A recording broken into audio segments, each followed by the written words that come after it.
Russian forces also opened fire on 10 civilians who were waiting in line for bread. These incidents join a long list of attacks on civilian, not military locations across Ukraine, including apartment buildings, public squares, and last week, a maternity hospital in Mariupol. I doubt that any of us who saw those images will ever forget them. We've seen Russia use similar tactics before, in Grozny, in Aleppo. They stepped up their bombardment with the goal of breaking the will of the people. Yesterday, President Biden said that, in his opinion, war crimes have been committed in Ukraine. Personally, I agree. Intentionally targeting civilians is a war crime. After all the destruction of the past 3 weeks, I find it difficult to conclude that the Russians are doing otherwise. The consequences of Moscow's war are being felt around the world in rising food costs, concerns about fuel supplies, more broadly in worries about how this war will affect the global economy and the fight against COVID-19. These are serious issues that the global community urgently needs to address. This war is making that much more difficult. In this way, Russia's actions are having an impact on every person on the planet, wherever they live. We also feel the impact right here in this room. There should be a seat reserved here today for Benjamin Hall from Fox News, who was injured badly when his vehicle came under attack near Kyiv. Many of us, myself included, have gotten to know Ben very well as part of the traveling press corps. He's an incredibly talented reporter, always asking tough questions. He's a lovely person as well. Our thoughts, my thoughts, are with him and his family, including his 3 little kids. 2 of Ben's Fox News colleagues, Pierre Zivchevsky and Sasha Kushanova, were killed in the attack. And Brent Renaud, a reporter on assignment with Time magazine, was killed in a separate attack a day earlier. I know that everyone in this room, in particular, feels these losses deeply. Being a war correspondent is vital work. They make sure that the world knows what's really happening when armies move in and bombs start falling. It also takes incredible courage. They go into war zones when others, understandably, are heading out as fast as possible. So these are huge losses, of course, for families, for friends, but also for their colleagues, their profession, their readers and viewers who understand world events because of them. Our experts are in the process of documenting and evaluating potential war crimes being committed in Ukraine. Beth Van Schack, whom the Senate finally confirmed this week as our ambassador at large for global criminal justice, will be leading that effort within the State Department. We'll make sure that our findings help international efforts to investigate war crimes and hold those responsible accountable.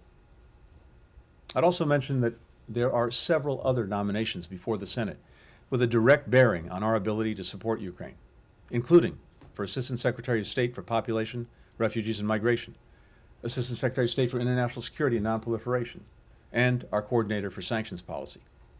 So I urge the Senate to confirm these nominees quickly so that they can get to work as soon as possible.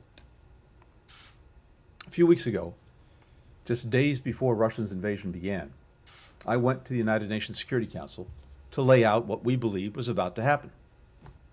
Again today, we have a strong sense of what Russia could do next. We believe that Moscow may be setting the stage to use a chemical weapon and then falsely blame Ukraine to justify escalating its attacks on the Ukrainian people. Manufacturing events and creating false narratives of genocide to justify greater use of military force is a tactic that Russia has used before, including in Georgia. We believe Russia will bring its mercenaries from private military groups and foreign countries to Ukraine. President Putin acknowledged as much over the weekend when he authorized the recruitment of additional forces from the Middle East and elsewhere, another indication that his war effort is not going as he hoped it would. They're also likely to systematically kidnap local officials and replace them with puppets. Again, this has already begun. The mayor of Melitopol was grabbed off the street several days ago, released yesterday in a prisoner exchange. The mayor of another city in southern Ukraine was also kidnapped. He hasn't yet been let go. This is a terror tactic. Grab local officials, depose local governments, put proxies in their place. After devastating Ukrainian cities, Moscow may bring in officials from Russia to serve as local government officials and surge what they describe as economic support in an attempt to make the people dependent on Moscow for survival. Again, something that Russia did in Georgia. President Putin's invasion of Ukraine is not going to plan. The Ukrainian people haven't welcomed the Russian military. They haven't submitted. On the contrary, they're fighting with extraordinary courage to protect their homes, their families, their country. Russia has been hit by unprecedented sanctions and cut off from the global economy. Its own economy is in free fall. Hundreds of corporations have closed operations. In a matter of weeks, President Putin has destroyed 30 years of opening to the world and economic opportunity for the Russian people. Dozens of members of the Kremlin's corrupt power base have been sanctioned. Several have lost their mega yachts and villas. President Putin has derided those sanctions, using recent public diatribes to mock Russians living abroad as too dependent, as he said, on foie gras and oysters. Meanwhile, he sits in his mansions, having accumulated billions, taking wealth from the Russian people while they stand in long lines to access cash and watch as stores close and the ruble plummets in value. It's no wonder that brave Russians continue to protest the war and be beaten and arrested for it. And Russian journalists are resigning from their jobs at state media outlets because they can't stomach parroting the Kremlin's lies any longer. Still, President Putin is not relenting, and in fact may be growing more desperate. And so yesterday, President Biden announced, and I authorized another $800 million in military aid to Ukraine. That brings our support for Ukraine's frontline defenders to more than $2 billion during this administration, $1 billion in the last week alone. We're grateful to have a determined and generous partner in Congress, which this week provided more than $13 billion in urgent support to Ukraine. And we'll continue to work with lawmakers to support Ukraine and hold the Kremlin to account. As President Biden described, this new security assistance package includes 800 anti-aircraft systems to stop attacking planes and helicopters before they destroy more of Ukraine, 9,000 anti-armor systems to destroy tanks and armored vehicles, 7,000 small arms, including machine guns and grenade launchers, and 20 million rounds of ammunition. We're also helping Ukraine acquire longer-range anti-aircraft systems and munitions at President Zelensky's request. And I've been in almost daily contact with Foreign Minister Kuleba, coordinating to respond swiftly to Ukraine's most urgent needs. Our allies and partners continue to step up with their own significant shipments of security assistance. I've authorized more than a dozen countries to provide U.S. origin equipment, and dozens more around the world have provided security assistance of their own. I'd also note that in addition to assistance from the Department of Defense, we're sending support from other agencies, including $10 million worth of armored vehicles from our own diplomatic security service. And yesterday, I announced another $186 million in humanitarian assistance to help the more than 3 million refugees who fled Ukraine in the past 3 weeks, the fastest growing refugee crisis in Europe since World War II, as well as internally displaced people still in Ukraine. This brings our total humanitarian aid since last month to $293 million. And of the more than $13 billion for Ukraine that Congress is putting forward, more than $4 billion of that will go to humanitarian assistance. Ukraine's neighbors in Europe are generously welcoming, supporting refugees. The United States will do our part to help those governments and the humanitarian organizations on the ground meet this tremendous need. All the steps that we and our allies and partners are taking are aimed at one goal: to end the war. The support we're providing Ukraine, as well as our financial and economic measures against Moscow, will strengthen Ukraine's hand at the diplomatic table. And we commend Ukraine for staying at that table and continuing to pursue diplomacy while the Kremlin's brutal aggression continues. We'll support Ukraine's diplomatic efforts however we can. We continue to call on all nations, especially those with direct influence with Russia, to use whatever leverage they have to compel Moscow to end this war of choice. We believe China in particular has a responsibility to use its influence with President Putin and to defend the international rules and principles that it professes to support.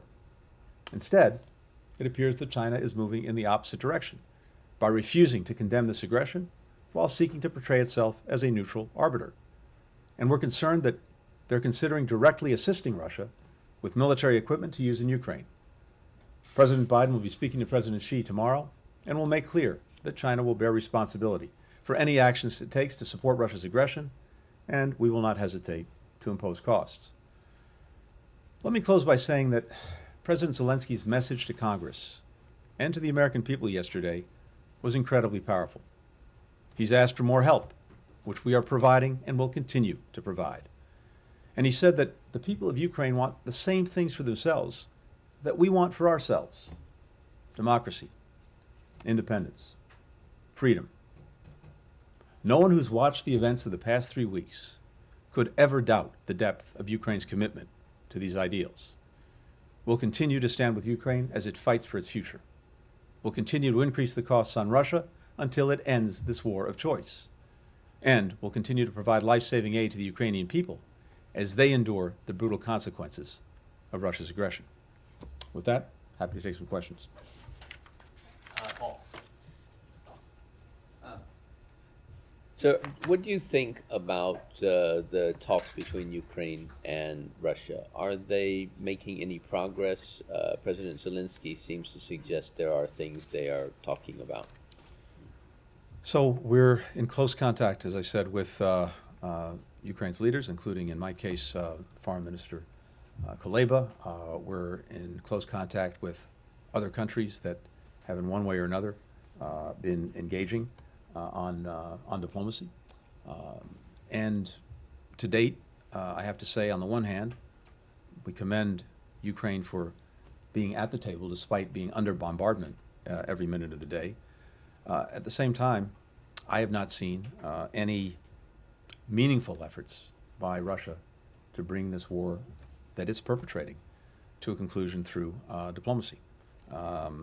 We support Ukraine's efforts to try to de-escalate through diplomacy, to reach a ceasefire, and of course the withdrawal of Russian forces. We appreciate the efforts of other countries, including France, Germany, Israel, Turkey, and others.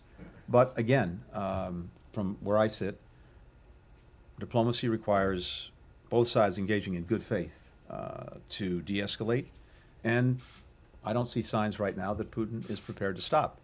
On the contrary, if you listen to, just for example, his most recent remarks yesterday, that suggests that he is moving in the opposite direction.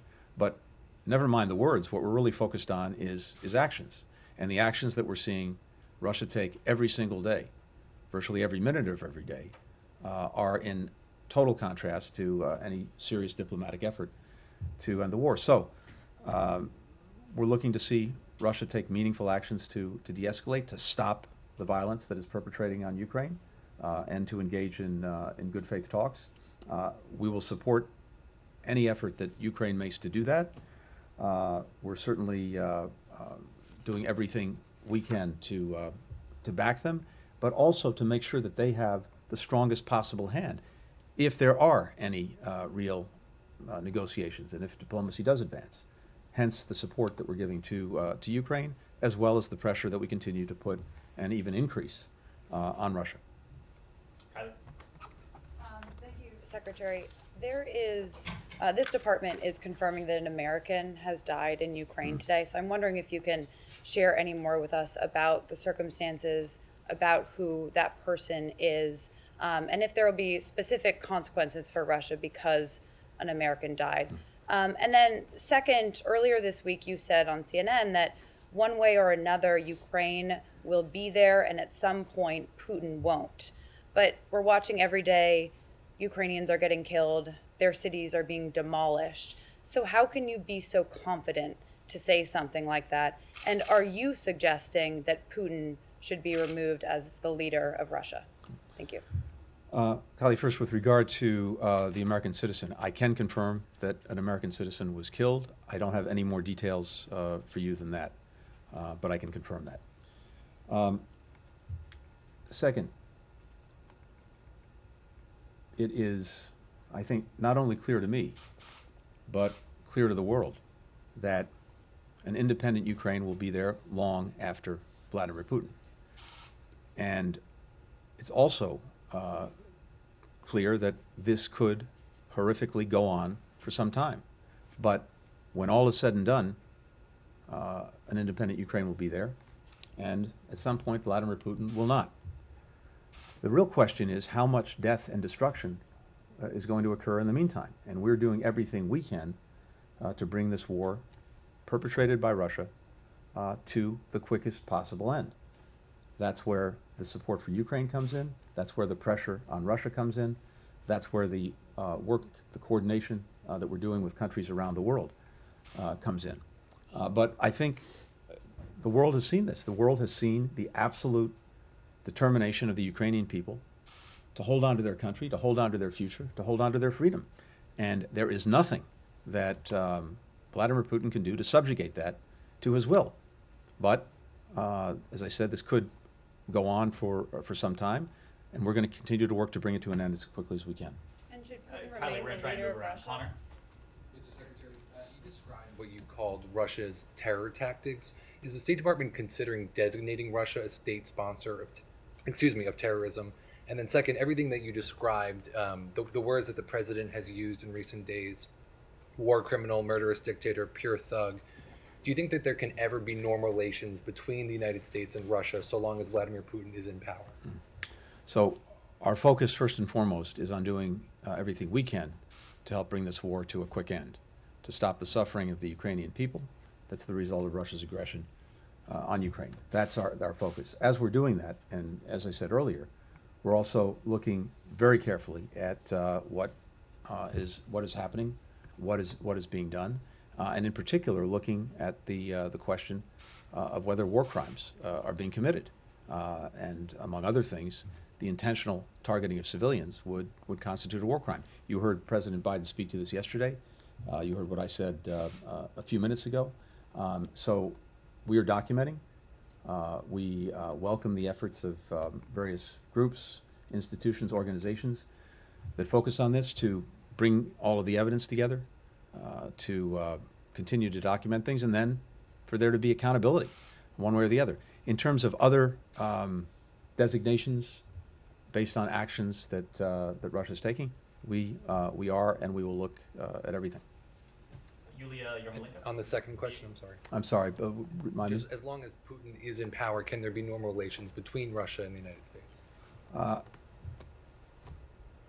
Again, our focus is on ending this war. I don't want to speculate about the future, but there's going to have to be, one way or another, accountability for this war of aggression. Yulia Yarmolenko, VOA Ukrainian.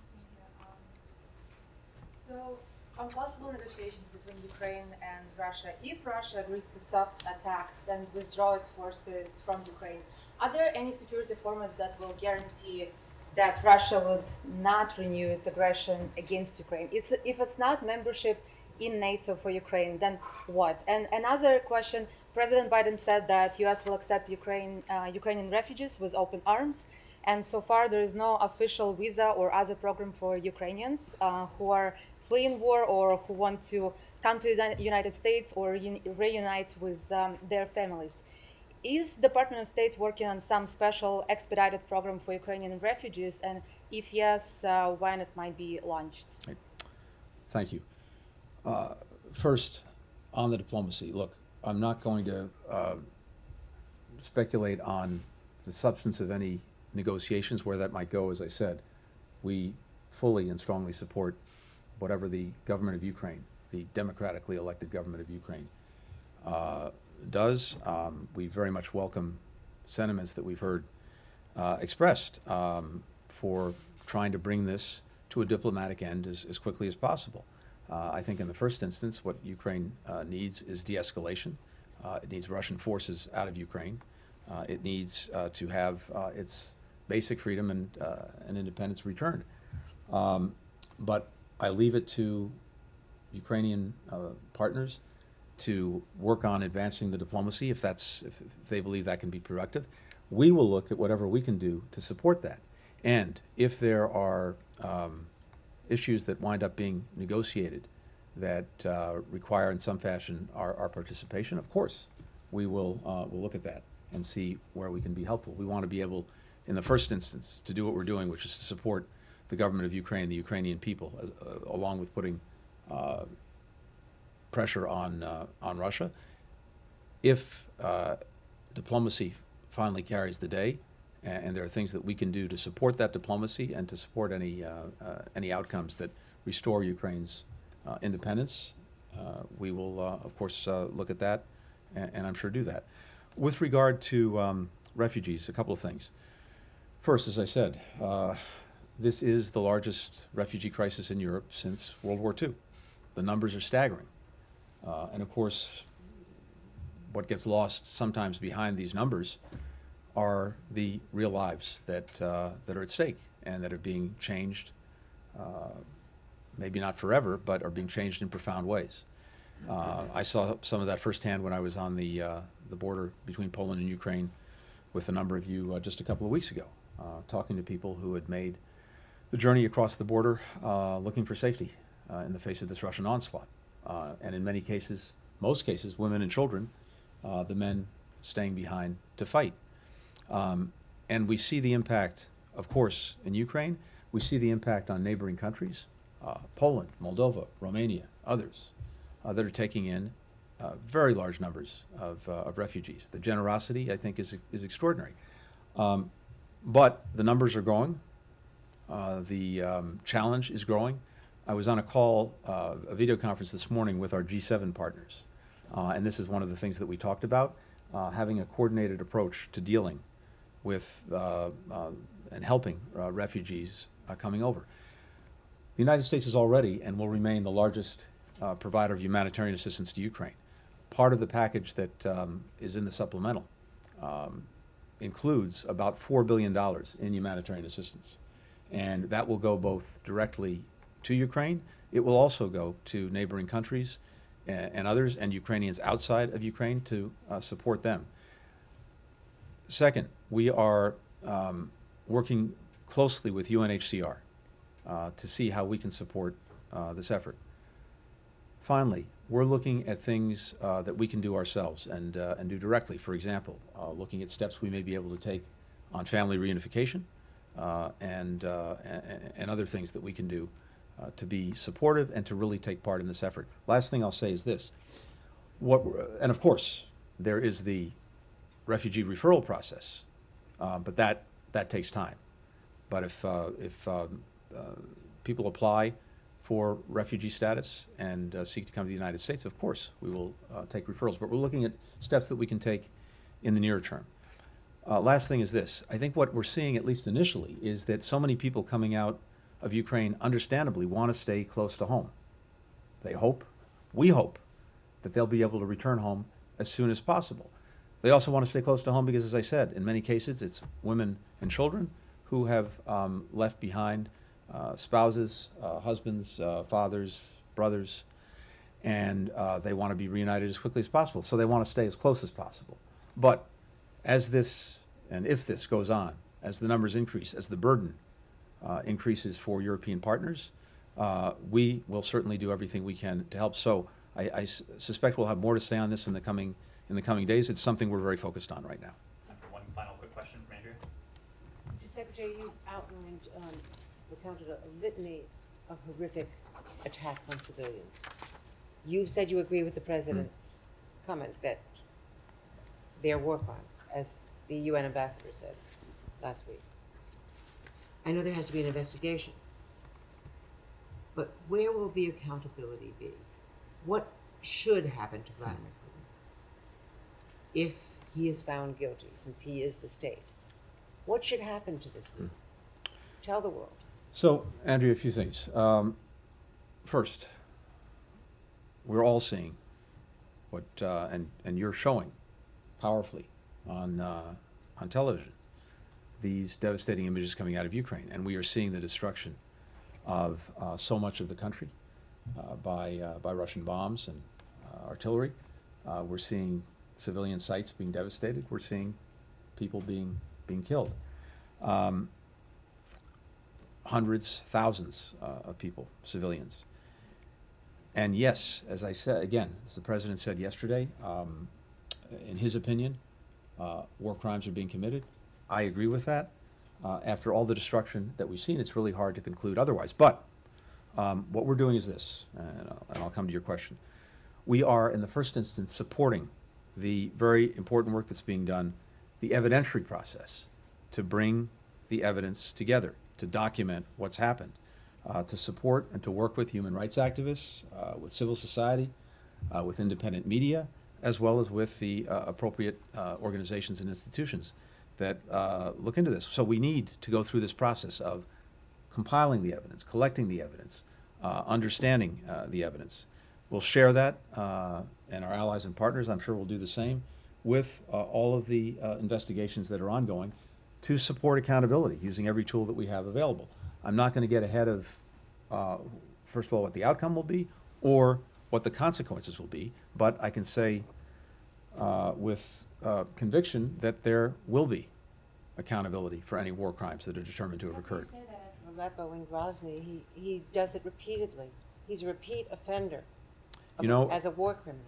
Andrea, when we said before Russia's aggression that there would be massive consequences for that aggression, including unprecedented sanctions on Russia, I know some people had their doubts. I think we've demonstrated that we've been good to our word. When we said that there would be sustained, powerful support for Ukraine and its efforts to defend itself, we've demonstrated that we're good to our word. So when I tell you that there will be accountability and consequences for any war crimes that have been committed, I hope you'll take me at my word, but actions always speak louder than words. Thank you very much. Thank you. Thanks.